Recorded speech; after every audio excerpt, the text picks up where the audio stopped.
Hello, my name is Daniel Katz, and I'm happy to be here. Thanks to the International Library that has asked to interview me, and welcome to the video. I have been in Germany for over 20 years. I came here originally as a participant in a Fulbright program called Germany and Jewish Studies today. And sometime afterwards, I was invited to come back here to work, and I've stayed. I was away for about a year and a half and came back. And as I said, it's been a good 20 years since I've been here. I've lived in a number of different cities around Germany and worked in even more cities around Germany. I have worked with a number of Jewish communities. I have taught Jewish liturgy and music at German universities. And I engage in research on the history of synagogue music. Right now, I'm concentrating on writing, including academic articles. I have an article that came out recently, and a couple more due out in a few months. And I'm working on a larger project, on a book about Judaism, but also about me, about my experiences, both in the United States and in Germany. I'm writing the book in German for a German audience and dealing with some issues that perhaps one might not expect in a religious book, but which I think are useful for an understanding of both Judaism and Christianity and how they relate to each other, and which I hope will be fun to read and enjoyable as well. So I was asked to talk about some of my favorite books, or about a book, but I will give you two books. I've chosen two different books to talk about. They're both rather short books. They both have a connection to Judaism, but a broader connection as well. One of them is nonfiction. It is an autobiography of a scholar, an archaeologist and linguist, Cyrus H. Gordon. It's called A Scholar's Odyssey, and it looks like this.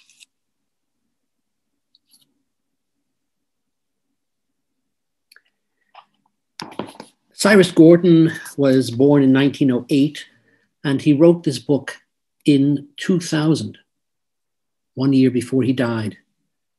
So he was quite old, and although he lived a long and full and active and exciting life, it's a very short book, and yet there's a lot in it. He writes in a very lovely English, but it is still it's colloquial enough that it feels as if he's talking to you.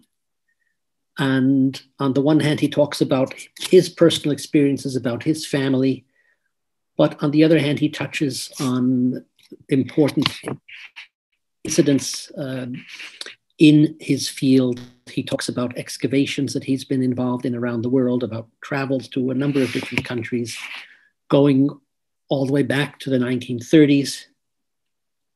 It is at once personal and serious,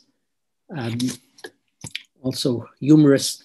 And I'll give you a few examples. I'll read a couple of very short excerpts from the book.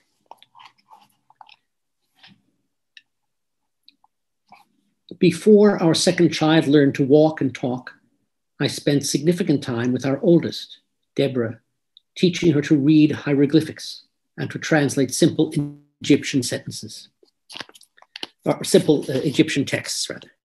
When Deborah was about 3 years old, I took her one afternoon to the Metropolitan Museum in New York. We went to the Egyptian section, where I carried her along so she could see what was in the cases.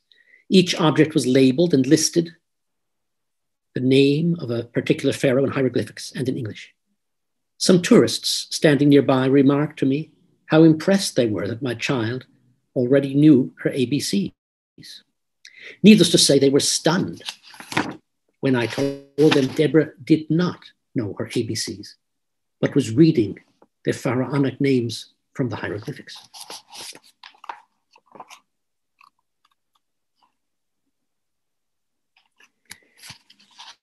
After landing in Jaffa, I needed to hire a taxi to take me to Jerusalem. So I asked assistance from an Arab boatman in classical Arabic, which he did not understand. So I tried Hebrew and then English, neither of which he understood. Finally, the boatman inquired, "Efshe redst du Jargon? Perhaps you speak Yiddish?" I did, and thus got the directions I needed.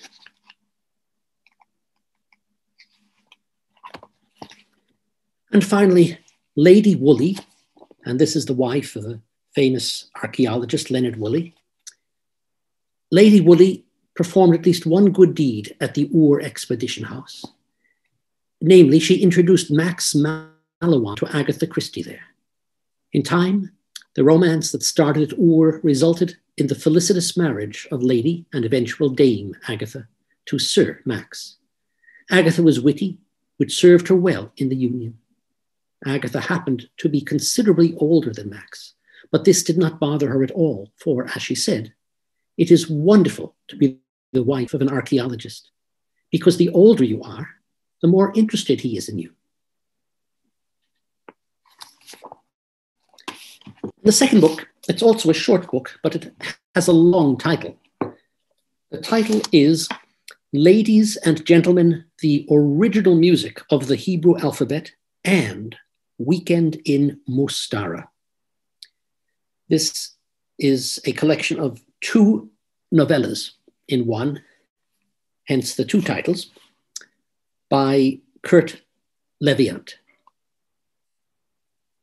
What the two stories have in common is they both deal with Jewish history. They both deal with American tourism to exotic places. In one case, Budapest. In another case, a fictional island.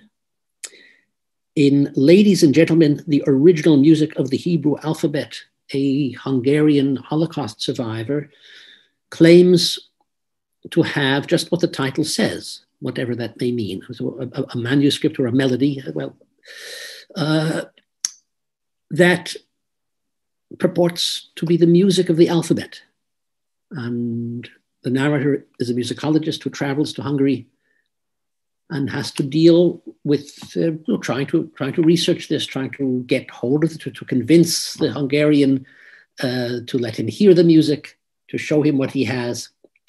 It deals with questions, of course, of Jewish history, questions of the present, issues of American tourism, and the pettiness of academia, what it means to an academic to be able to publish something that may be of great value, or perhaps is not of great value. And the second story is more amorphous. It also deals with ancient literature and not with ancient literature, with medieval literature and also with persecutions. It takes place on an island, a fictional island, where there is not much in the way of personal freedom, but there is a Jewish community, and past and present morph into each other. It is a somewhat surrealistic expression of historical continuity, of mystery, of community. And they both are wonderful narratives. Also easy to read, lovely language, lovely images, and I can highly recommend both of these stories and both of the books. As I said, they're rather short. The autobiography by Professor Gordon is somewhat over 100 pages. The other is about 150 pages. And I think they are very fine works of literature that I can recommend. And now regarding America and Germany. Of course, I noticed very early on that there are American institutions here, that there is an America House in Germany. I didn't know about the International Library at first, but I'm very happy to have found out about it. And I have, of course, observed, many Germans like to talk about America, to ask about America, and seem to be quite fascinated. I think, America is, on the one hand, a somewhat exotic place, a partially mythical or mystical place. It is such a large country and it is far away, and it has a history that is just so different from a typical national history in Europe or really anywhere else in the world. And then, of course, America has played such an oversized role in German history in the aftermath, especially the aftermath of World War II. And Germany has, perhaps more than any other country, followed in America's footsteps in terms of developing and maintaining a very strong democratic culture. So there are a lot of connections, the personal connections, Americans, specific Americans, such as President Kennedy and more recently President Obama, both of whom visited Berlin and became quite popular there. They are figures who are often invoked. There are lots of places named after Kennedy around the country. And I think Germany is happy to be able to look up to people like this. Many Germans talk about visiting America, although I don't know, what percentage actually do. I know there are many who express a desire to and have not, but I've heard of people, I've known, high school students, for example, who have gone to America, or Germans who have gone as tourists, and sometimes wind up in unusual places that you might not think of as a tourist attraction. Students who do an exchange year, say in a small town in Texas or in upstate New York, not in one of the major cities. I knew a German who took a trip to America. The highlight was Death Valley, which again is not a place I would expect somebody to go to necessarily, but it proved to be attractive and certainly is part of the vast American geography. And I have found Americans are very happy to, Germans, are very happy to meet with me as an American, even if they don't speak English, because I speak German. So we communicate in German, and many people I've met do have some English. And are very eager to ask questions, to find out more about my native country. So I'm very happy to see that, and very glad that there's an interest in America, and that not only Germans, but people of many, many different nationalities come into the International Library to make use of the facilities there. And the final question to ask me about is what I particularly enjoy in Germany, and I'll give you two answers here. One is trains, because we don't have so many trains in America. New York is, of course, an exception, where we have not only subways, but also railroads, connecting New York to Boston and Washington, and commuter trains to the north and to the east. But in much of America, there are few trains, or hardly any trains, or no trains at all. Here, I very much like the idea of being able to go to a train station and get on a train and wind up in the middle of pretty much any city in Europe that I would care to visit. And the other thing is the cultural offerings in Germany. Opera, for example, or symphonies. Düsseldorf has a very fine opera company and a symphony, And in the area, in the surrounding area immediately around Düsseldorf, there are perhaps a dozen cities that have opera companies and symphony cities that in America would most likely not have these institutions. You know, a city the size of Düsseldorf, 500,000 people, in the United States probably would have much less to offer. And yet here you have first-rate offerings in many places. And not only an opera company and the symphony, but there is chamber music, and there are other institutions. There are cultural institutions and religious institutions that offer music as well, or literature, there are readings. So I'm very happy to be able to take part in things like this, in these cultural offerings, and looking forward to doing it again once the pandemic is over and life can get back to normal.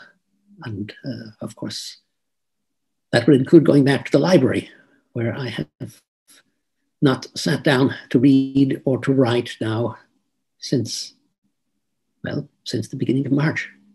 So I'm looking forward to getting back there as soon as it is possible. Thank you.